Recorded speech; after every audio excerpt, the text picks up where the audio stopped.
ஓ என்ன தனியா என்ன புலம்பிட்டு இருக்க? வாடா தம்பி, இது ஒரு மொபைல் எடுக்கணும்டா. மொபைலா? புதுசா? ஆமா, புதுசாவா? எனக்கு தான். எவ்வளவு பட்ஜெட்? எடுக்கிறதே எடுக்கிறான், வாங்கினா ஒரு 10 வருஷம் உழைக்கணும். 30,000 ரூபாக்குள்ள பட்ஜெட். அப்படி 30,000மா?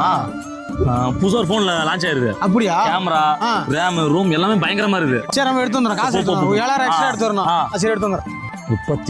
37,000னா 2% நம்ம கமிஷன்னா 2,800 ரூபா. ஆளா இருக்காங்க, நான் பாத்துறேன். சரி, வேலை கேட்டீங்கல்ல? ஆமா. நாளைக்கு போறீங்க 2 பேரும்? எங்க? துணி கடைக்குதான். துணி கடைக்கா? 500 ரூபா சம்பளம். நாலு 2 வேலைக்கு போயிருங்க. சரியா?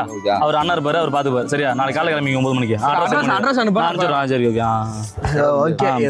அவங்க சம்பளம் எவ்வளோ? 800 ரூபா தானே? ஆளு மேலே 200 ரூபா, ஒரு நாளைக்கு 400 ரூபா. எனக்கு டெய்லி அக்கௌண்ட் சாயங்காலம் வந்துட்டோம். சரியா? அவங்களும் சம்பளத்தை பற்றி பேச வேணாம். சரி சரி, பாருங்க. எப்பதான் வண்டி எடுத்து தரேன்னு சொன்னா? இவன் தானே? இவனா வாங்கி தரேன்னு சொன்னா? இவன் தானே சொன்னான். கடைக்கு கூட்டு போயிட்டு 10% கம்மியா பேசிக்கலாம்.